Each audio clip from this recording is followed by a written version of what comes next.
প্রিয় শিক্ষার্থীরা, আসসালামু আলাইকুম। আজকের এইচএসসি একাদশ শ্রেণীর অনলাইন ক্লাসে তোমাদেরকে স্বাগতম। তোমাদের সঙ্গে আছে আমি এস এম তাজুল ইসলাম, সহকারী অধ্যাপক, প্রাণীবিদ্যা বিভাগ, রাজশাহী কলেজ। তো শিক্ষার্থীবৃন্দ, গত দিনের ধারাবাহিকতায় আজকে আমরা আলোচনা করব প্রাণীর বিভিন্ন শ্রেণীবিন্যাস অর্থাৎ প্রথম অধ্যায়ের বিভিন্ন বিষয় নিয়ে। আমি এর আগে কিছু বিষয় নিয়ে আলোচনা করছি, তারই ধারাবাহিকতায় আজকে পরবর্তী বিষয় নিয়ে আমরা আলোচনা করব। আজকে আমার লেকচার নম্বর 3, এর আগে 2টি ক্লাস হয়েছে, আজকে হলো 3 নম্বর ক্লাস। তাহলে আমরা আলোচনা করছি মূলত প্রাণীর বিভিন্নতা ও শ্রেণীবিন্যাস অর্থাৎ অ্যানিম্যাল ডাইভার্সিটি অ্যান্ড ক্লাসিফিকেশন। এটা হলো প্রাণীবিজ্ঞানের প্রথম অধ্যায়। তো প্রিয় শিক্ষার্থীরা, তাহলে দেখো আমরা আজকে যে বিষয়টা আলোচনা করব সেটা হলো দেহ গহ্বর বা সিলম। আমরা বাংলায় বলি দেহ গহ্বর, ইংলিশে আমরা বলি সিলম।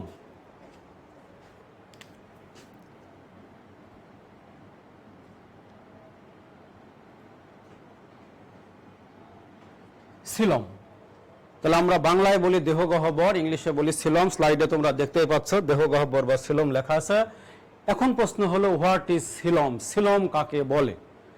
তো সিলম কাকে বলে যদি আমরা বলি, তাহলে তার সংজ্ঞা হলো মেসোডার্ম থেকে উদ্ভূত পেরিটোনিয়াল মেমব্রেন দ্বারা আবৃত প্রাণীদের দেহ প্রাচীর এবং পৌষ্টিক নালীর মাঝে যে ফাঁকা জায়গা থাকে সেটাকে আমরা বলি সিলম। তাহলে শিক্ষার্থীরা, আমি আবারও বলি, মেসোডার্ম থেকে উদ্ভূত পেরিটোনিয়াল মেমব্রেন দ্বারা আবৃত প্রাণীদের দেহ প্রাচীর এবং পৌষ্টিক নালীর মাঝের যে ফাঁকা জায়গা সেটাকে আমরা সিলম বলি। বাংলায় বলি দেহ গহ্বর, ইংলিশে বলি সিলম। তাহলে দেখো এখানে কয়েকটা শর্ত আছে।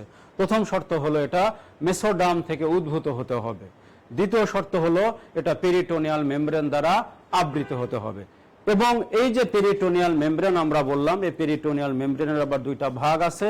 যেটা ভিতরের দিকে থাকে অর্থাৎ পৌষ্টিক নালীর সঙ্গে যেটা থাকে সেটাকে আমরা বলি ভিসারাল পেরিটোনিয়াম, আর যেটা বাইরের দিকে অর্থাৎ দেহ প্রাচীরের সঙ্গে থাকে সেটাকে আমরা বলি ভিসারাল পেরিটোনিয়াম। তাহলে দেখো পেরিটোনিয়াল মেমব্রেনের আসলে স্তর কয় ধরনের?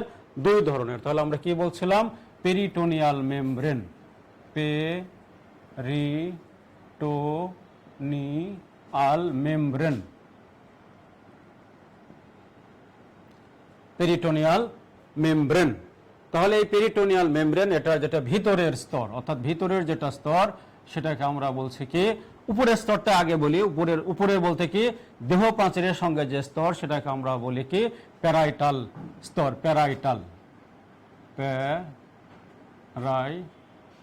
স্তর, প্যারাইটাল স্তর বা প্যারাইটাল লেয়ার।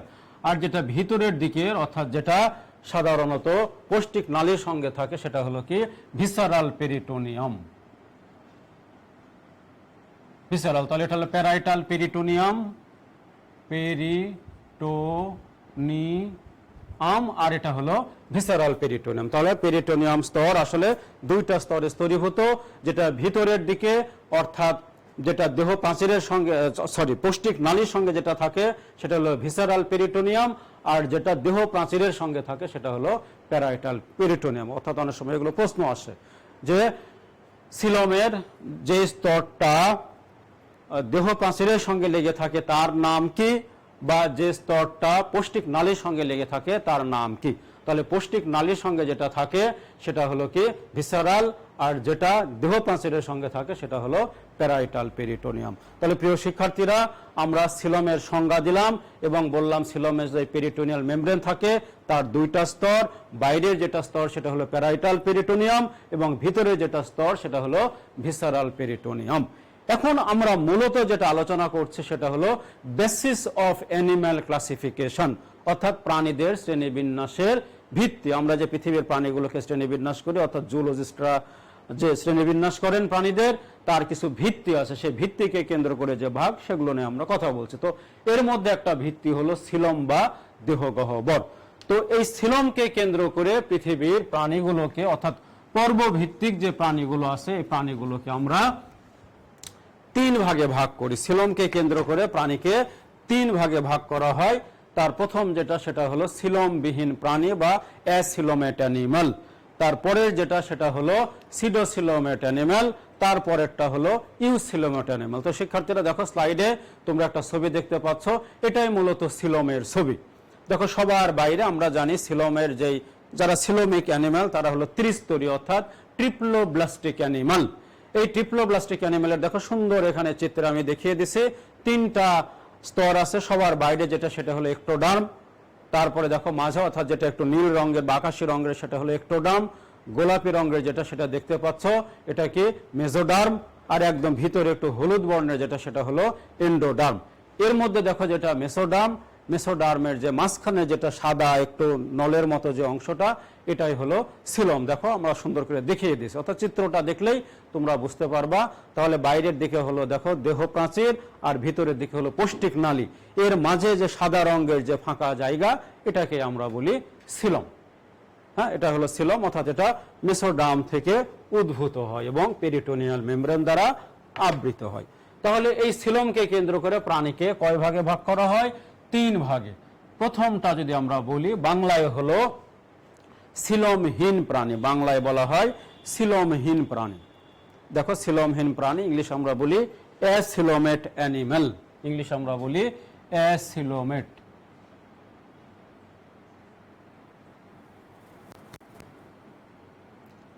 অ্যাসিলোমেট অ্যানিমেল,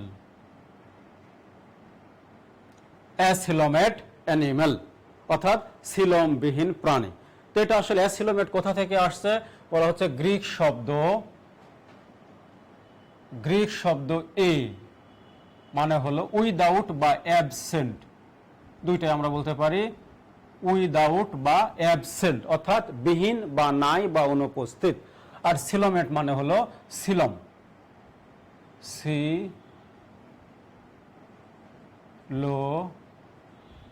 সিলোমেট মানে বুঝতে পারছো সিলোম,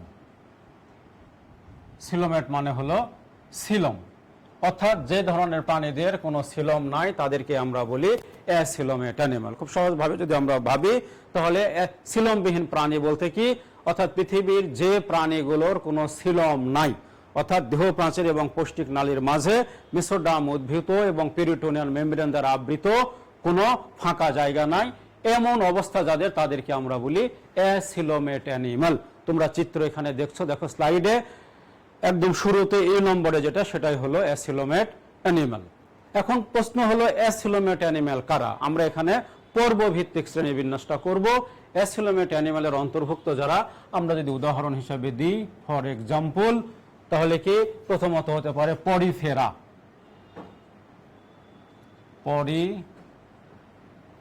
অর্থাৎ পরিফেরা পর্ব। এরপরে হতে পারে নিডারিয়া,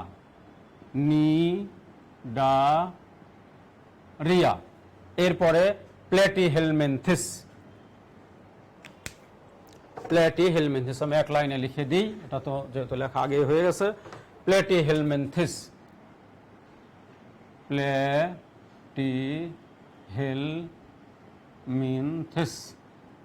প্ল্যাটিহেলমিনথিস এগুলো হলো মেজর ফাইলাম। মাইনর ফাইলামের ভিতরে হতে পারে নিমারটিয়া,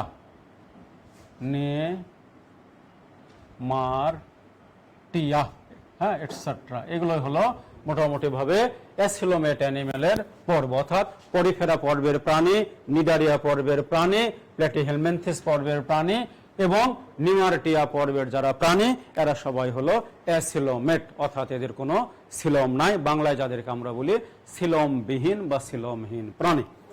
এরপরে প্রিয় শিক্ষার্থীরা আসো 2 নম্বরে বলা হচ্ছে সিডোসিলোমেট অ্যানিমেল বা বলা হচ্ছে অপ্রকৃত সিলোমযুক্ত প্রাণী বা মিথ্যা সিলোমযুক্ত প্রাণী, ইংলিশ আমরা বলছি সিডোসিলোমেট অ্যানিমেল। তাহলে আমি একটু লিখে দিই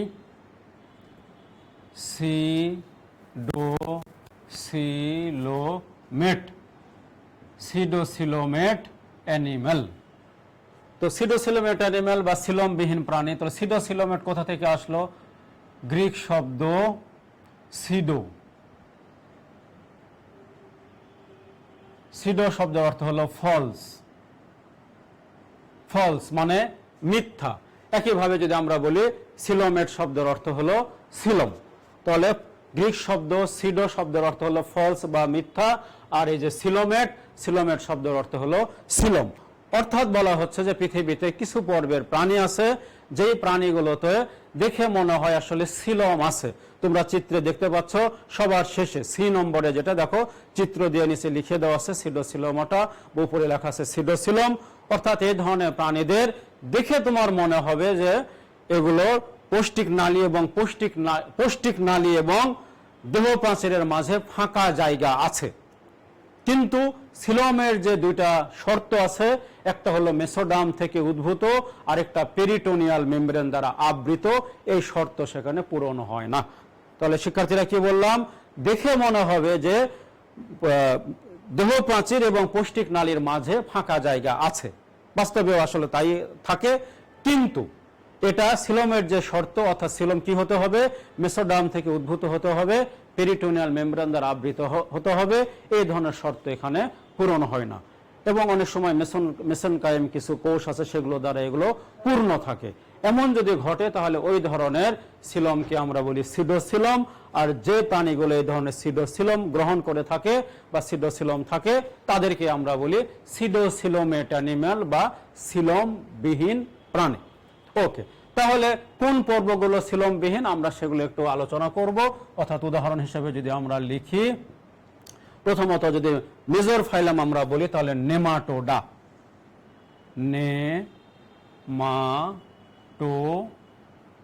নেমাটোডা। এরপরে যদি আমরা অন্যান্য আলোচনা করি তাহলে তার ভিতরে হতে পারে নেমাটোডা একটা হলো, এরপরে হলো একান্থোসেফালা, একান্থোসেফালা, পিএইসএল, একান্থোসেফালা। এরপর হলো রটিফেরা,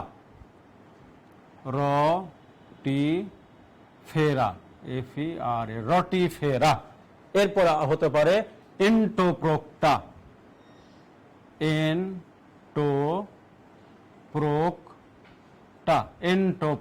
এক্সেট্রা।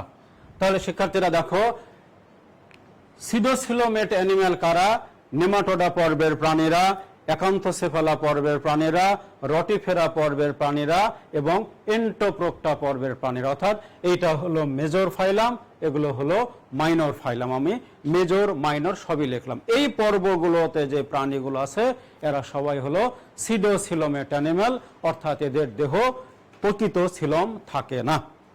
এরপরে সর্বশেষ 3 নম্বরে যদি আমরা আলোচনা করি তাহলে ইউসিলোমেট অ্যানিম্যাল, যেটাকে আমরা বাংলায় বলি প্রকৃত সিলমযুক্ত প্রাণী। স্লাইডে তোমরা দেখতে পাচ্ছ প্রকৃত সিলমযুক্ত প্রাণী বা যেটাকে আমরা বলি সিডোসিলোমেট অ্যানিম্যাল। এই যে প্রকৃত সিলমযুক্ত প্রাণী, ইংলিশে আমরা বলছি ইউসিলোমেট অ্যানিম্যাল,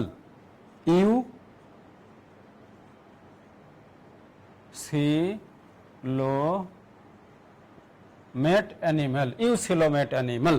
তাহলে ইউসিলোমেট শব্দটা কোথা থেকে আসলো, আবার আমরা লিখে দিই গ্রিক শব্দ ইউ মানে হলো ট্রুথ, ট্রুথ, অথেন্টিক, অরিজিনাল, অর্থাৎ যেটা থাকার কথা সেটাই, অর্থাৎ খাঁটি। আর সিলোমেট শব্দের অর্থ হলো সিলম। তাহলে সিডোসিলোমেট মানে কি হলো, অর্থাৎ যে ধরনের প্রাণীতে প্রকৃত সিলম বিদ্যমান। প্রকৃত সিলম মানে আসলে সিলম যেমন হওয়ার কথা তেমনই বিদ্যমান। তাহলে সিলম কেমন হওয়ার কথা, সিলম কি হবে, মেসোডার্ম থেকে উদ্ভূত হবে, পেরিটোনিয়াল মেমব্রেন দ্বারা আবৃত হবে এবং দেহ প্রাচীর পৌষ্টিক নালীর মাঝে ফাঁকা জায়গা হবে। এই শর্ত যদি মেনটেন করে বা এই শর্ত যদি মানে তাহলে সেটাই হলো সিলম। আর ওই রকম শর্তযুক্ত প্রকৃত সিলম যে পর্বের প্রাণীতে থাকে তাদেরকে আমরা বলি ইউসিলোমেট অ্যানিম্যাল বা প্রকৃত সিলমযুক্ত প্রাণী। যেমন দেখো আমাদের স্লাইডে মাঝখানে বি নম্বরে দিয়ে দেওয়া আছে ইউসিলোমাটা অর্থাৎ ইউসিলোমেট। দেখো এখানে সিলমটা দেখিয়ে দেওয়া হয়েছে, তারপরে 3টা স্তর, সবচেয়ে বাইরে যেটা একটোডার্ম, মাঝখানে হলো মেজোডার্ম এবং সবার ভিতরে লাল বর্ণের যেটা সেটা দেখানো হয়েছে এন্ডোডার্ম। তো এই যে একটোডার্ম এবং এই যে এন্ডোডার্মের মাঝখানে যেটা মেসোডার্মের যে ফাঁকা জায়গা একটু বাদামি রং দিয়ে যেটা দেখানো হয়েছে, এবং দেখো বাইরের দিকে যেটা আবরণ সেটা হলো প্যারাইটাল পেরিটোনিয়াম এবং ভিতরের দিকে পৌষ্টিক নালীর কাছাকাছি যে আবরণ সেটা হলো ভিসারাল পেরিটোনিয়াম। এইরকম দুইটা স্তরে মেসোডার্ম থেকে উদ্ভূত যে জায়গাটা এটাই হলো সিলম। আর এইরকম সিলম যে প্রাণীতে থাকে তাদেরকেই আমরা বলি প্রকৃত সিলমযুক্ত প্রাণী বা ইউসিলোমেট অ্যানিম্যাল। তাহলে প্রিয় শিক্ষার্থীরা, আমরা এখন জানবো ইউসিলোমেট অ্যানিম্যালের উদাহরণ, অর্থাৎ কোন পর্বের প্রাণীগুলো ইউসিলোমেট বা প্রকৃত সিলমযুক্ত। উদাহরণ আমরা দিয়ে দিই। দেখো, প্রথমত আমরা বলতে পারি অ্যানিলিডা। অ্যানিলিডা। তারপরে হতে পারে আর্থ্রোপোডা। আর্থ্রোপোডা। এরপরে মোলাস্কা। মোলাস্কা। তারপরে হলো ইকাইনোডার্মাটা। ইকাইনোডার্মাটা। সর্বশেষ আমি নিচে এখানে লিখে দিই কর্ডাটা। কর্ডাটা অর্থাৎ আমাদের পর্ব। হ্যাঁ, কর্ডাটা। তাহলে দেখো, একটা, দুইটা, তিনটা, চারটা, পাঁচটা, এই পাঁচটা পর্বের অন্তর্ভুক্ত সমস্ত প্রাণী হলো ইউসিলোমেট অ্যানিম্যাল। তাহলে প্রিয় শিক্ষার্থীরা, আমরা কি পড়াচ্ছি? আমরা মূলত আলোচনা করছি বেসিস অফ অ্যানিম্যাল ক্লাসিফিকেশন বা প্রাণীদের শ্রেণীবিন্যাসের ভিত্তি। এখানে আমরা যে ভিত্তি নিয়ে আলোচনা করছি তার নাম দেহগহ্বর বা সিলম। আমরা সিলমের সংজ্ঞা বললাম, তারপরে বললাম সিলমকে কেন্দ্র করে পৃথিবীর প্রাণীকে তিন ভাগে ভাগ করা হয়। তার এক নম্বরে হলো সিলমহীন প্রাণী বা অ্যাসিলোমেট অ্যানিম্যাল, আমরা উদাহরণ দিয়ে দিলাম, সংজ্ঞা বললাম, উদাহরণ বললাম। দুই নম্বরে হলো অপ্রকৃত সিলমযুক্ত প্রাণী বা সিডোসিলোমেট অ্যানিম্যাল, তার সংজ্ঞা দিলাম, তার উদাহরণ দিয়ে দিলাম। তিন নম্বরে হলো প্রকৃত সিলমযুক্ত প্রাণী বা ইউসিলোমেট অ্যানিম্যাল, তার সংজ্ঞা বললাম এবং আমরা উদাহরণ দিলাম। তাহলে এই হলো সিলমকে কেন্দ্র করে প্রাণীদের ক্লাসিফিকেশন, অর্থাৎ এখানে ভিত্তি বা বেসিস অফ অ্যানিম্যাল ক্লাসিফিকেশনের যে উপাদানটা সেটা কি? সিলম বা দেহগহ্বর। ক্লিয়ার? ওকে। আমি আমার সর্বোচ্চ চেষ্টা করছি সার্বিক তথ্য দিয়ে তোমাদেরকে বিষয়গুলো বুঝিয়ে দেওয়ার এবং জুওলজির এই প্রথম অধ্যায়ের যে বিষয়গুলো আছে তোমাদের মস্তিষ্কের ভিতরে ঢুকিয়ে দেওয়ার, কিন্তু তোমাদের কিন্তু আন্তরিকভাবে এগুলোকে গ্রহণ করতে হবে। এর আগেও আমি বলছি এগুলো থেকেই প্রশ্ন হবে, এগুলো থেকেই কলেজের পরীক্ষা, এগুলো থেকেই এইচএসসি ফাইনাল পরীক্ষা এবং এগুলো থেকেই অ্যাডমিশন টেস্টের প্রশ্ন। সুতরাং আন্তরিকভাবে পড়তে হবে, অনেক তথ্যগুলো সব মনে রাখতে হবে। এরপরে প্রিয় শিক্ষার্থীরা, আমরা অন্য একটা বিষয় নিয়ে আলোচনা করব, অর্থাৎ আরেকটা বেসিস অফ অ্যানিম্যাল ক্লাসিফিকেশন বা প্রাণীর শ্রেণীবিন্যাসের ভিত্তি নিয়ে আলোচনা করব, যেটা প্রতিসাম্যতা বা সিমিট্রি।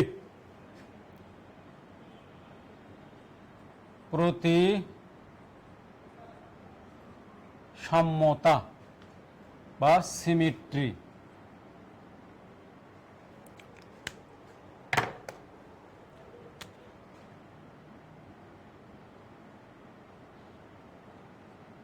প্রতিসাম্যতা বা সিমিট্রি। এখন প্রতিসাম্যতা বা সিমিট্রি কাকে বলে সর্বপ্রথম আমরা এটা জানব। তাহলে প্রিয় শিক্ষার্থীরা, ভিত্তি কি? শ্রেণীবিন্যাসের ভিত্তি হলো প্রতিসাম্যতা বা সিমিট্রি। তো প্রতিসাম্যতা বলা হচ্ছে কোনো প্রাণীকে তার মধ্য অক্ষ বরাবর কেটে একাধিক সমান ভাগে ভাগ করাকে আমরা বলি প্রতিসাম্যতা। যেমন এই যে আমি হলাম হোমো সাপিয়েন্স, আমি মানুষ, আমার এই যে বরাবর দেখে যে নাকের এই বরাবর দিয়ে যদি আমাকে কেটে ফেলা হয় করাত দিয়ে, আমি দুইটা ভাগে ভাগ হয়ে যাব। অর্থাৎ আমার এই মাঝ বরাবর যে এলাকাটা, যে নাকের দিক দিয়ে যে এলাকাটা, এটা হলো কি এক্সিস বা অক্ষ, বা আমরা বলতে পারি সুপারফিশিয়াল মিড লাইন, অর্থাৎ কাল্পনিক মধ্যরেখা।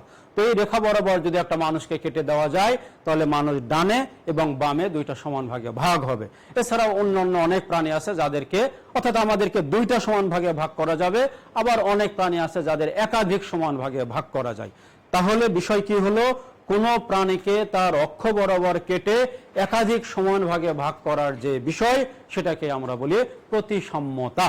তো পৃথিবীর এই প্রাণীগুলোকে প্রতিসাম্যতাকে কেন্দ্র করে আমরা দুই ভাগে ভাগ করি, একটা হলো অ্যাসিমেট্রিক্যাল অ্যানিম্যাল, আরেকটা হলো সিমেট্রিক্যাল অ্যানিম্যাল, অর্থাৎ প্রতিসাম্য প্রাণী এবং অপ্রতিসাম্য প্রাণী। তাহলে সেই হিসেবে যদি আমরা বলি, প্রথমত আলোচনায় আসবে কি?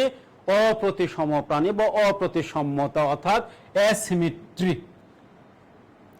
Asymmetry asymmetry, অপ্রতিসাম্যতা।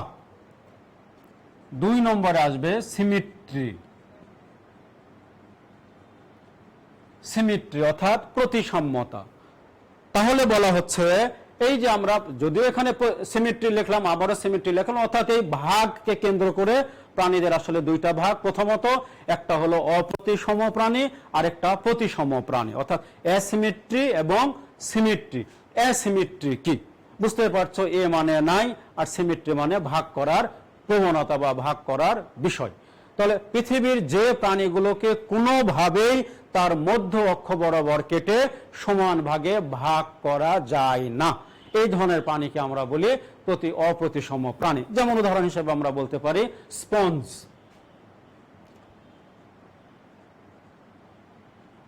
স্পঞ্জ কারা? পরিফেরা পর্বের যারা প্রাণী তারা হলো স্পঞ্জ। এছাড়াও আমরা বলতে পারি অ্যামিবা।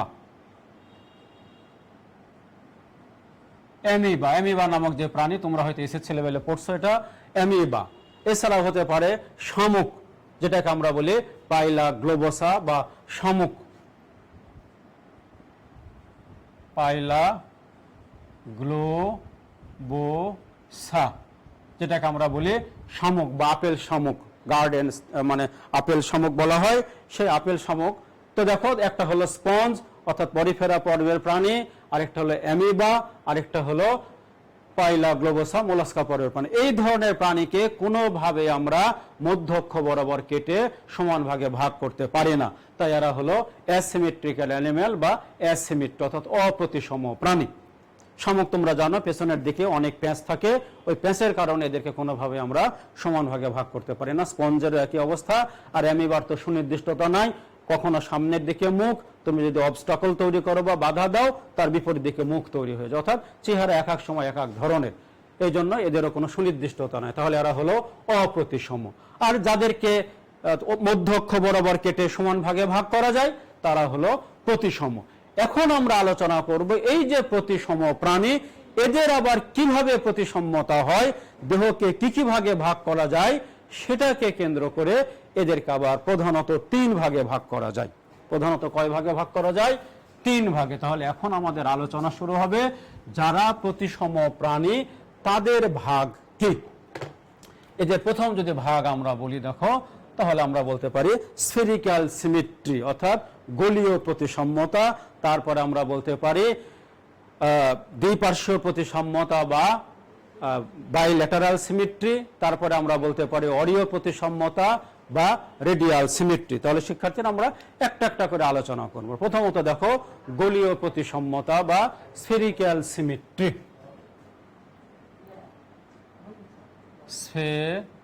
স্ফেরিক্যাল সিমেট্রি, স্ফেরিক্যাল সিমেট্রিও বলতে পারো বা স্ফেরিক্যাল সিমেট্রিক্যাল অ্যানিমালও বলতে পারো, অর্থাৎ বাংলা আমরা বলছি গোলীয় প্রতিসাম্য প্রাণী। তো গোলীয় প্রতিসাম্য প্রাণী 2 নম্বরে যদি আমরা বলি তাহলে দ্বিপার্শ্বীয় প্রতিসম প্রাণী, ইংলিশ আমরা বলি বাইল্যাটারাল সিমেট্রি, বাইল্যাটারাল সিমেট্রি, বাংলায় আমরা বলি দ্বিপার্শ্বীয় প্রতিসম প্রাণী। 3 নম্বরে বলা হয় অরীয় প্রতিসম প্রাণী বা রেডিয়াল সিমেট্রি, রেডিয়াল সিমেট্রি, বাংলায় আমরা বলি অরীয় প্রতিসম প্রাণী। তাহলে প্রিয় শিক্ষার্থীরা দেখো প্রতিসাম্যতাকে তাহলে প্রধানত কয় ভাগে ভাগ করা হয়? 3 ভাগে। একটা হলো গোলীয় প্রতিসম প্রাণী বা স্ফেরিক্যাল সিমেট্রি, আরেকটা হলো দ্বিপার্শ্বীয় প্রতিসম বা বাইল্যাটারাল সিমেট্রি, আরেকটা অরীয় প্রতিসম বা রেডিয়াল সিমেট্রি। তাহলে আমরা একটা একটা করে আলোচনা করি। প্রথমত যেটা আলোচনা সেটা হলো স্ফেরিক্যাল সিমেট্রি। আমি স্লাইডে দেখো একটা ছবি রেখে দিছি, এটা মূলত যে ছবি এটা হলো একটা ভলভক্স নামক একটা প্রাণী, প্রোটোজোয়ান একটা গ্রুপ আছে রেডিওলারিয়া, সেই রেডিওলারিয়ার অন্তর্ভুক্ত একটা প্রাণী, এটা হলো কি ভলভক্স, অর্থাৎ একটু গোল ধরনের ফুটবলের মতো প্রাণী। দেখতেই পাচ্ছ তোমরা, মনে হচ্ছে একটা ফুটবল, ফুটবলের গা থেকে কাঁটার মতো কিছু উপাদান বের হয়েছে, এই প্রাণীটার নাম হলো ভলভক্স। তাহলে বলা হচ্ছে যে ধরনের প্রাণী অর্থাৎ গোল ধরনের প্রাণীকে যে কোনো তলে কেটে সমান ভাগে ভাগ করার যে বিষয় সেটাকে আমরা বলি গোলীয় প্রতিসম। অর্থাৎ একটা গোল প্রাণী তুমি এইভাবেও কাটলে সমান ভাগে ভাগ করতে পারবা, এইভাবে কাটলেও সমান ভাগে ভাগ করতে পারবা, এইভাবে কাটলেও পারবা, আবার যদি মনে করো এদিক দিয়ে কাটবা তাও তুমি সমান ভাগে ভাগ করতে পারবা। চিত্রে দেখিয়ে দেওয়া আছে, দেখো বাইরে থেকে মনে হচ্ছে বলকে ঘিরে কিছু দাগ দেওয়া আছে, অর্থাৎ বোঝানো হয়েছে ওই দাগ বরাবর কাটা, যেদিক থেকে তুমি কাটো অক্ষ বরাবর যদি কাটো তুমি একাধিক সমান ভাগে ভাগ করতে পারবা। কোন ধরনের প্রাণীকে? গোল ধরনের প্রাণীকে। তাহলে এরকম গোল ধরনের প্রাণীকে যদি আমরা যে কোনো অক্ষ বরাবর কেটে একাধিক সমান ভাগে ভাগ করি তাহলে সেটাকে আমরা বলি স্ফেরিক্যাল সিমেট্রি বা গোলীয় প্রতিসমতা বা গোলীয় প্রতিসম প্রাণী। উদাহরণ হিসেবে আমরা কি বলতে পারি? উদাহরণ হিসেবে আমরা বলতে পারি ভলভক্স। ভলভক্স নামক একটা প্রাণী আছে, এই প্রাণীতে এই অবস্থা দেখা যায়। এরপরে শিক্ষার্থীরা আমরা 2 নম্বর বিষয় নিয়ে আলোচনা করব, যেটা হলো বাইল্যাটারাল সিমেট্রি বা দ্বিপার্শ্বীয় প্রতিসম প্রাণী। তো দ্বিপার্শ্বীয় প্রতিসম বা বাইল্যাটারাল সিমেট্রি, দেখো এটা কি? এটা খুব সহজ কথা। বাই মানে হলো 2, ল্যাটারাল মানে পার্শ্ব অর্থাৎ পাশের দিকে। অর্থাৎ যখন কোনো প্রাণীকে তার মধ্য অক্ষ বরাবর কেটে, অর্থাৎ এই যে এই বরাবর যদি আমরা কাটি, কেটে মাত্র একবার দুইটা সমান ভাগে ভাগ করতে পারো, মাত্র একবার, একাধিকবার না। তাহলে কোন প্রাণীকে তার অক্ষ বরাবর কেটে মাত্র একবার ডান এবং বাম এরকম দুইটা সমান ভাগে যদি ভাগ করতে পারি তাহলে সেই সিমেট্রিকে আমরা বলবো বাইল্যাটারাল সিমেট্রি। আর এর অন্তর্ভুক্ত যারা প্রাণী তারা হলো বাইল্যাটারাল সিমেট্রিক্যাল অ্যানিম্যাল বা দ্বিপার্শ্বীয় প্রতিসম প্রাণী। দেখো স্লাইডে আমি একটা দেখিয়ে দিছি, আর্থ্রোপোডা পর্বের একটা প্রাণী। এই প্রাণীর দেখো একদম মধ্য অক্ষ বরাবর নীল একটা দাগ দিয়ে দেওয়া হয়েছে, দিয়ে ভাগ হয়ে দেখো ডান দিকে লেখা আছে রাইট ল্যাটারাল অর্থাৎ ডান দিকের পার্শ্ব বা ডান দিকের সাইড, আর একটা হলো লেফট ল্যাটারাল বাম দিকে। তো এটা আমরা আর্থ্রোপোডা পর্বের প্রাণী দেখিয়ে দিছি। আমরা আশরাফুল মাখলুকাত করডাটা পর্বের প্রাণী, সৃষ্টির সেরা জীব, আমাদের মাছ দিয়েও যদি তুমি এভাবে কেটে দাও তাহলে কি হবে? ডানে একটা ভাগ বামে একটা ভাগ, দুইটা সমান ভাগ। এরপরে ভাগ করতে গেলে আর সমান ভাগ করা যাবে না। তাহলে এরকম অক্ষ বরাবর কেটে মাত্র একবার দুইটা সমান ভাগে ভাগ করা গেলে তাকে আমরা বলি দ্বিপার্শ্বীয় প্রতিসমতা। তো দ্বিপার্শ্বীয় প্রতিসমতা অধিকাংশ প্রাণী মূলত দ্বিপার্শ্বীয় প্রতিসমতা। তো আমরা যদি উদাহরণ হিসাবে বলতে পারি তাহলে কি হতে পারে? প্ল্যাটিহেলমিনথিস। হ্যাঁ, প্ল্যাটিহেলমিনথিস,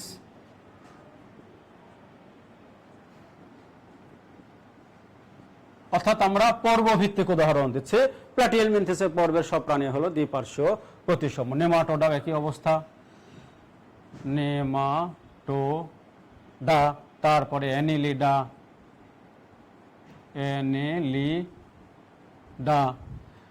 তারপরে আমরা বলতে পারি আর্থ্রোপোডা, যেটা আমরা দেখিয়ে দিচ্ছি ইয়াতে স্লাইডে, আর্থ্রোটিএইচআরওপিওডিএ, আর্থ্রোপোডা। তারপরে মোলাস্কার দুই একটা বাদ আছে, বিশেষ করে যে মোলাস্কার আমরা যেটা শামুক বললাম, এছাড়া অধিকাংশই হলো মোলাস্কার অধিকাংশ প্রাণী হলো দ্বিপার্শ্বীয় প্রতিসম। হ্যাঁ, নিডারিয়া এখানে থাকে না, নিডারিয়া রেডিয়াল, তারপরে কাইনোডার্মাটাও রেডিয়াল, আর একটা হলো সর্বশেষ করডাটা। এই যে পর্বগুলোর নাম আমি লিখলাম শিক্ষার্থীরা, Platyhelminthes, Nematoda, Annelida, Arthropoda, Mollusca, Chordata, Echinodermata বাদ, নিডারিয়া বাদ। তাহলে এই যে 1টা 2টা 3টা 4টা 5টা 6টা পর্বের নাম লিখলাম, এই পর্বের প্রাণীগুলো সবাই কি দ্বিপার্শ্ব প্রতিসম। তবে এই যে আমি মোলাস্কার লিখলাম, মোলাস্কার দুই একটা প্রাণী আছে দ্বিপার্শ্ব প্রতিসম নয়, যেমন আমরা বললাম শামুক, পাইলা গ্লোবোসা, এটা অপ্রতিসম। এছাড়া প্রায় অধিকাংশ মোলাস্কান প্রাণী হলো দ্বিপার্শ্ব প্রতিসম বা বাইল্যাটারাল সিমেট্রিক্যাল অ্যানিম্যাল। ওকে, এখন আমরা আলোচনা করব 3 নম্বরে রেডিয়াল সিমেট্রিক্যাল অ্যানিম্যাল। তো রেডিয়াল সিমেট্রিক্যাল অ্যানিম্যালকে আমরা বাংলায় কি বলছি? অরীয় প্রতিসম প্রাণী। তাহলে অরীয় প্রতিসম প্রাণী বলা হচ্ছে যে কোনো প্রাণীকে যখন আমরা তাদের অক্ষ বরাবর কেটে একাধিক সমান ভাগে ভাগ করতে পারি সেইটাকে আমরা বলি অরীয় প্রতিসম প্রাণী বা রেডিয়াল। যেমন দেখো স্লাইডে আমি দেখিয়ে দিচ্ছি, বাম পাশে দেখো দুইটা সিমেট্রি দেখানো হয়েছে। বাম পাশেরটা হলো রেডিয়াল সিমেট্রির উদাহরণ, আর ডান পাশেরটা হলো বাইল্যাটারাল সিমেট্রির উদাহরণ।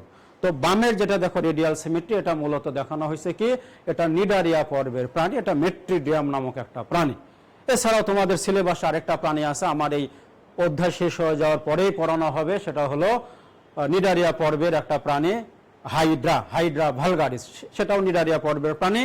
তো সেইখানে আমরা দেখতে পাবো প্রিয় শিক্ষার্থীরা, সেই প্রাণীটাকে তার অক্ষ বরাবর কেটে একাধিক সমান ভাগে ভাগ করা যায়। যেমন দেখো, আমি বারবারই বলছি, তোমরা চিত্রটা দেখো, অর্থাৎ লেখা আছে প্লেনস অফ সিমেট্রি, অর্থাৎ এই পর্বের প্রাণীকে, অর্থাৎ এই ধরনের প্রাণীকে তার অক্ষ বরাবর কেটে একাধিক সমান ভাগে ভাগ করা যায়।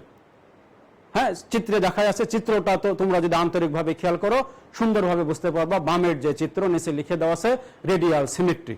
তাহলে কোন প্রাণীকে তার অক্ষ বরাবর কেটে যদি আমরা একাধিক সমান ভাগে ভাগ করতে পারি, তাহলে সেটাকে আমরা বলি অরীয় প্রতিসম প্রাণী বা রেডিয়াল সিমেট্রিক্যাল অ্যানিম্যাল।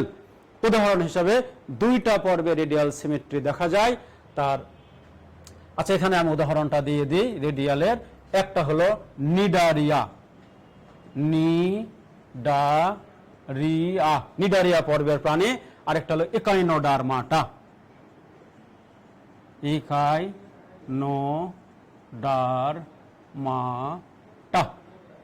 নিডারিয়া পর্ব এবং ইকাইনোডারমাটা পর্বের যে প্রাণী, এদের ভিতরে যে সিমেট্রিটা দেখা যায়, এই সিমেট্রিটা হলো অরীয় প্রতিসম বা রেডিয়াল সিমেট্রি, অর্থাৎ এরা হলো রেডিয়াল সিমেট্রিক্যাল অ্যানিম্যাল বা অরীয় প্রতিসম প্রাণী। তাহলে প্রিয় শিক্ষার্থীরা, আমরা আরেকটা বেসিস অফ অ্যানিম্যাল ক্লাসিফিকেশনের টার্ম নিয়ে আলোচনা করলাম, যেটাকে বাংলায় আমরা বলি প্রতিসম্যতা, ইংলিশে বলি সিমেট্রি। তাহলে সিমেট্রি অনুসারে প্রাণীকে প্রধানত কয় ভাগে ভাগ করা হয়? 3 ভাগে। একটা হলো গোলীয় প্রতিসম প্রাণী বা স্ফেরিক্যাল সিমেট্রিক্যাল অ্যানিম্যাল, আরেকটা দ্বিপার্শ্বীয় প্রতিসম প্রাণী বা বাইল্যাটারাল সিমেট্রিক্যাল অ্যানিম্যাল, আরেকটা হলো অরীয় প্রতিসম প্রাণী বা রেডিয়াল সিমেট্রিক্যাল অ্যানিম্যাল। এরপরে আরো দুইটা কথা আছে। এই রেডিয়াল সিমেট্রির একটু জটিলতা আছে। রেডিয়াল সিমেট্রি কেউ কেউ সরাসরি বলে 5 ভাগে বিভক্ত, আর কেউ কেউ বলে না, প্রধানত 3 ভাগে। আর রেডিয়াল সিমেট্রির আন্ডারে আরো 2 ধরনের সিমেট্রি আছে। তাহলে আমরা বলবো প্রথমত 3 ভাগে, এরপর আমরা বলবো রেডিয়াল সিমেট্রির আন্ডারে আরো 2টা সিমেট্রি আছে। তার মধ্যে একটা হলো বাই রেডিয়াল সিমেট্রি বা দ্বি অরীয় প্রতিসম্যতা, আর আরেকটা হলো পঞ্চ অরীয় প্রতিসম্যতা, ইংলিশ আমরা বলি পেন্টামেরাস রেডিয়াল সিমেট্রি। তাহলে শিক্ষার্থীরা খেয়াল করো, আমি একটু লিখে দিই এগুলো। তাহলে রেডিয়ালের আন্ডারে যদি আমরা বলি, তাহলে এ নম্বরে যদি আমরা বলি, তাহলে কি বাংলায় আমরা বলছি দ্বি অরীয়, দ্বি অরীয়, দ্বি অরীয়, দ্বি অরীয় প্রতিসম্যতা। আমরা প্রতিসম্যতা লিখছি না, আমি সংক্ষেপে এখানে লিখে দিলাম দ্বি অরীয় মানে বাই রেডিয়াল, বাই রেডিয়াল অর্থাৎ বাই রেডিয়াল সিমেট্রি বা বাই রেডিয়াল সিমেট্রিক্যাল অ্যানিম্যাল। 2 নম্বর আমরা বলতে পারি, অর্থাৎ 2 নম্বর হলো পঞ্চ অরীয়, পঞ্চ অরীয়, পেন্টামেরাস,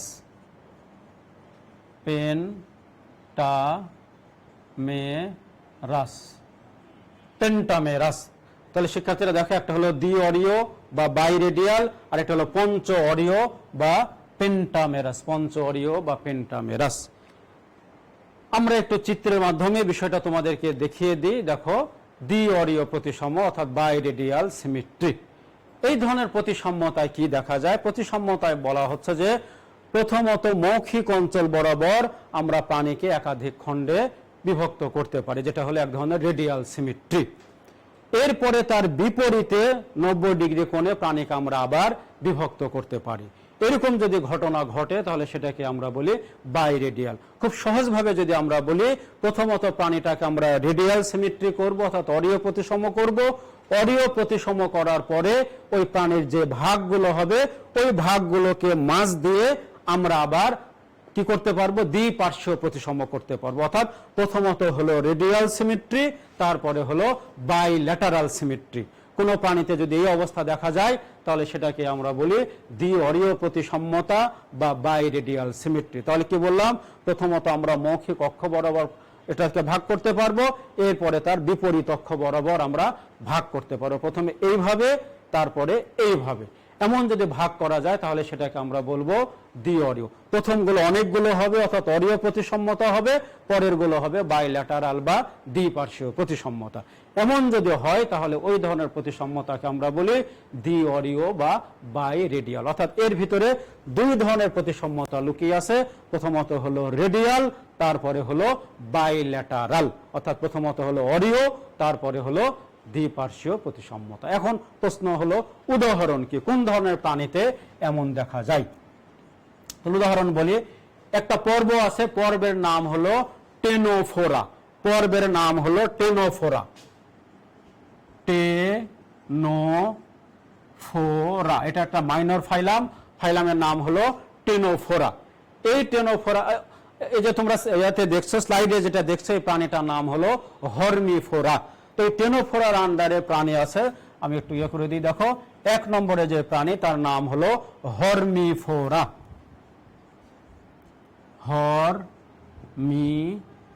হর্মিফোরা পর্বের নাম হলো টেনোফোরা, আর টেনোফোরার আন্ডারে যে প্রাণী আছে তার নাম হলো হর্মিফোরা। স্লাইডে তোমরা যেটা দেখছো সেটা হলো হর্মিফোরা। হর্মিফোরার কিছু আছে, প্রজাতি আছে, তার মধ্যে এটা হলো এক ধরনের হর্মিফোরা।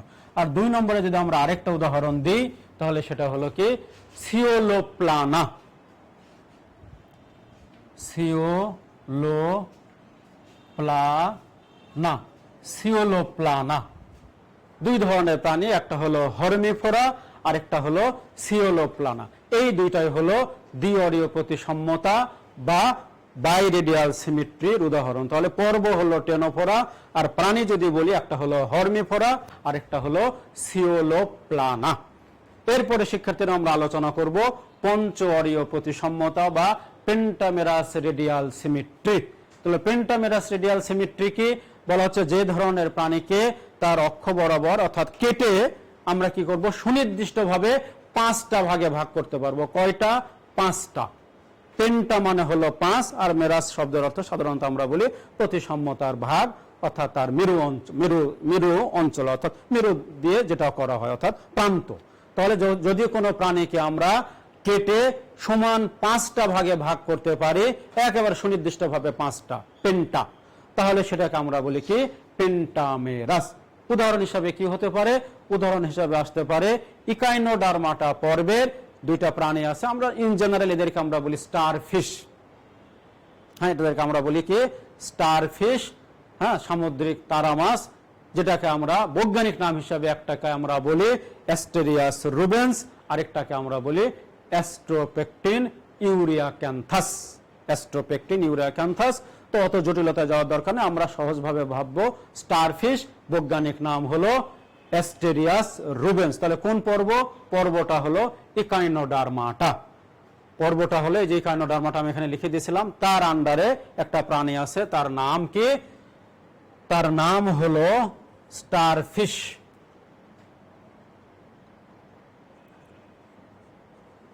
স্টারফিশ, তারা মাছ। হ্যাঁ, সমুদ্রের স্টারফিশ বা তারা মাছ। দেখো আমি দেখিয়ে দিই তোমাদের, কিন্তু তোমরা সবাই চিনো। এই যে স্টারফিশ বা তারা মাছ, বামেরটা রেডিয়াল সিমেট্রি, ডানের যেটা পেন্টামেরাস রেডিয়াল, অর্থাৎ ডানে, এটাই হলো তারা মাছ। তো তারা মাছের বৈজ্ঞানিক নাম হলো কি অ্যাস্টেরিয়াস রুবেন্স। অ্যাস্টেরিয়াস রুবেন্স,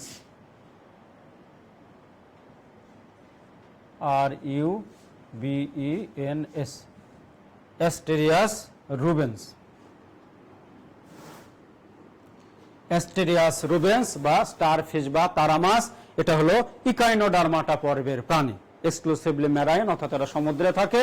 তাহলে প্রাণীটা কি? অ্যাস্টেরিয়াস রুবেন্স বা তারা মাছ।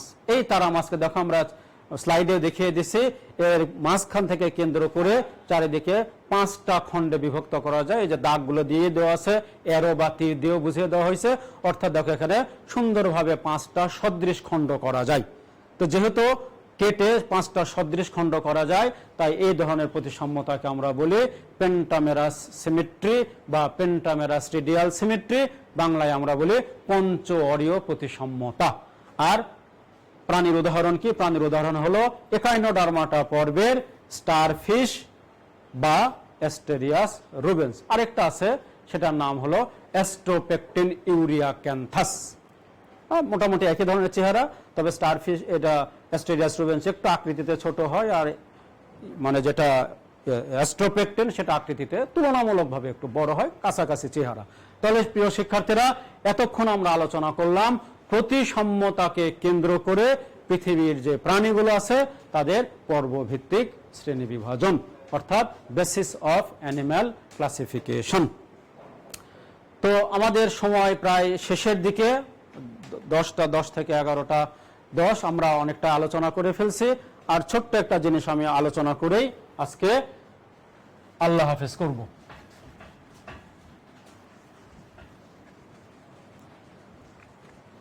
শ্রেণীবিন্যাসের আরেকটা ভিত্তি আমরা আলোচনা করব, সেটা হলো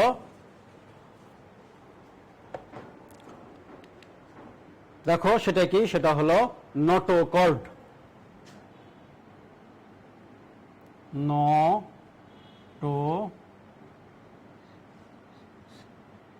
নোটোকর্ড, CHORD, নোটোকর্ড।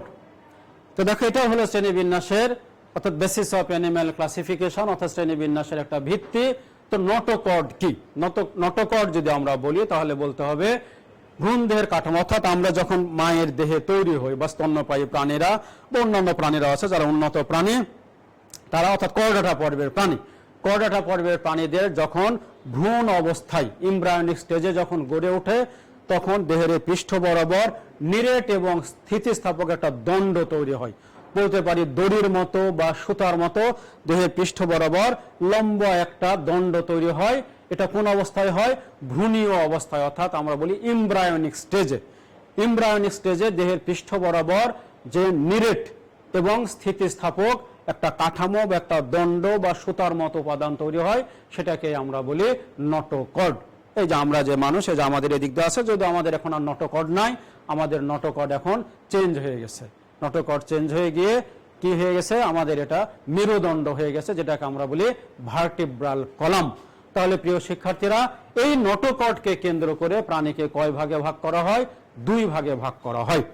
একটা হলো নন কর্ডেট, আরেকটা হলো কর্ডেট বা নন কর্ডাটা এবং কর্ডাটা। তাহলে দেখো নোটোকর্ডকে কেন্দ্র করে প্রাণীদের 2টা ভাগ, একটা হলো নন কর্ডাটা, নন কর্ডাটা,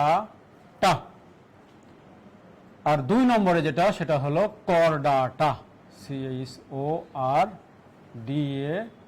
কর্ডাটা। তাহলে একটা হলো নন কর্ডাটা আর একটা হলো কর্ডাটা বা নন কর্ডেট অ্যান্ড কর্ডেট। তাহলে প্রিয় শিক্ষার্থীরা, আমি কি বললাম? বেসিস অফ অ্যানিম্যাল ক্লাসিফিকেশন অনুসারে আমাদের একটা টার্ম হলো নোটোকর্ড। প্রথমত আমি নোটোকর্ডের সংজ্ঞা বললাম, এরপরে বললাম নোটোকর্ড অনুসারে প্রাণীকে আমরা কয় ভাগে ভাগ করি? 2 ভাগে। একটা হলো নন কর্ডাটা বা নন কর্ডেট, আরেকটা হলো কর্ডাটা বা কর্ডেট। এখন আমরা জানবো নন কর্ডাটা কি এবং কর্ডাটা কি। তো যেই প্রাণীগুলোর ভ্রূণীয় অবস্থায় বা ইমব্রায়োনিক স্টেজে, অর্থাৎ শুক্রাণু এবং ডিম্বাণু মিলিত হয়ে জাইগোট হলো, জাইগোটগুলো মরুলা, ব্লাস্টুলা, গ্যাস্টুলা, এগুলো একটা পর্যায়ে আসলো। তারপরে কি হলো? অর্গানোজেনেসিস, অর্থাৎ অর্গান তৈরি হওয়ার প্রক্রিয়া তৈরি হলো। এই পর্যায়ে গিয়ে তাদের কি তৈরি হয়? যে ভ্রূণীয় অবস্থায় নোটোকর্ডটা তৈরি হয়। তো যে ধরনের প্রাণীদের এই পৃষ্ঠীয় নোটোকর্ড থাকে না, এদেরকে আমরা বলি নন কর্ডেট বা নন কর্ডাটা। তো নন কর্ডাটা কারা? পরিফেরা থেকে শুরু করে পর্ব পরিফেরা, পরিফেরা থেকে শুরু করে ইকাইনোডার্মাটা, ইকাইনোডার্মাটা, পরিফেরা থেকে শুরু করে ইকাইনোডার্মাটা পর্যন্ত যে 8টা পর্ব আছে, এই 8টা পর্বের প্রাণীদের ভ্রূণীয় অবস্থায় কোনো নোটোকর্ড তৈরি হয় না, তাই এদেরকে আমরা বলি নন কর্ডাটা। তো আমাদের মেজর ফাইলাম কয়টা? মেজর ফাইলাম হলো আমাদের 9টা। পরিফেরা থেকে শুরু করে কর্ডাটা পর্যন্ত আমাদের মেজর ফাইলাম, অর্থাৎ প্রাণী জগতের মেজর ফাইলাম 9টা। এর মধ্যে দেখো 8টা পর্বের প্রাণী হলো নন কর্ডাটা বা নন কর্ডেট, অর্থাৎ এদের কোনো পৃষ্ঠীয় নোটোকর্ড নেই। এরপর দেখো কর্ডাটা। কর্ডাটা বুঝতে পারছো, যে পর্বের প্রাণীদের এই যে দেহের পৃষ্ঠ বরাবর কি দেখা যায়? স্থিতিস্থাপক এক ধরনের সুতার মতো বা দণ্ডের মতো উপাদান দেখা যায়, যারই নাম হলো নটোকর্ড। আমি সংজ্ঞা তো আগেই তোমাদের বলে দিয়েছি। ওই নটোকর্ড যে পর্বের প্রাণীতে পাওয়া যায় তাদেরকে আমরা বলি করডাটা। তো এখানে নামটাও করডাটা, উদাহরণ হিসাবেও পর্বটা হলো করডাটা। করডাটা অনেক সময় আমরা করডাটা না বলি, এটাকে বলি নন কর্ডেট, এটাকে আমরা বলি কর্ডেট। তাহলে নন কর্ডেটের উদাহরণ হলো পরিফেরা থেকে শুরু করি কাইনোডার্মাটা, আর কর্ডেটের উদাহরণ হলো করডাটা। অর্থাৎ আমাদের করডাটা পর্বের 4টা গুরুত্বপূর্ণ বৈশিষ্ট্য আছে। একটা কি থাকবে, পৃষ্ঠরেখা বরাবর নটোকর্ড থাকবে, তারপরে তার উপর দিয়ে কি থাকবে, নার্ভ কর্ড থাকবে। আরেকটা বৈশিষ্ট্য হলো ফেরেঞ্জিয়াল গিল স্লিটস থাকবে, আর আরেকটা বৈশিষ্ট্য হলো কি থাকবে, পোস্ট অ্যানাল টেল বা পায়ু পরবর্তী লেজ। এগুলো হলো করডাটা পর্বের গুরুত্বপূর্ণ বৈশিষ্ট্য। তার মধ্যে একটা বৈশিষ্ট্য হলো নটোকর্ড। এই নটোকর্ড যাদের নাই তারা হলো নন কর্ডেট, আর যাদের আছে তারা হলো কর্ডেট। তাহলে প্রিয় শিক্ষার্থীরা, আজকে আমরা বেসিস অফ অ্যানিম্যাল ক্লাসিফিকেশনের কিছু বিষয় নিয়ে আলোচনা করলাম। অর্থাৎ আমাদের আলোচ্য বিষয় হলো মূলত প্রাণীবিজ্ঞানের প্রথম অধ্যায় অ্যানিম্যাল ডাইভার্সিটি অ্যান্ড ক্লাসিফিকেশন। সে অনুসারে আজকে আমরা 3টা বেসিস অফ অ্যানিম্যাল ক্লাসিফিকেশন বা প্রাণীদের শ্রেণীবিন্যাসের ভিত্তি নিয়ে আলোচনা করলাম। প্রথমত আলোচনা করলাম দেহ গহ্বর বা সিলম, তারপরে আমরা আলোচনা করলাম সিমেট্রি বা প্রতিসাম্যতা, সর্বশেষ আমরা আলোচনা করলাম নটোকর্ড। এটাতে কিভাবে কার কি ভাগ, আমরা সার্বিক বিষয় সর্বোচ্চ লেভেলের তথ্য দিয়ে আলোচনা করলাম। আশা করছি তোমরা আন্তরিক ছিলে এবং আমার সমস্ত লেকচার তোমরা বুঝতে পেরেছো। তাহলে আমাদের সময়ও শেষ, পরবর্তীতে আবার তোমাদের সঙ্গে দেখা হবে। সেই পর্যন্ত সবাই ভালো থেকো। আসসালামু আলাইকুম।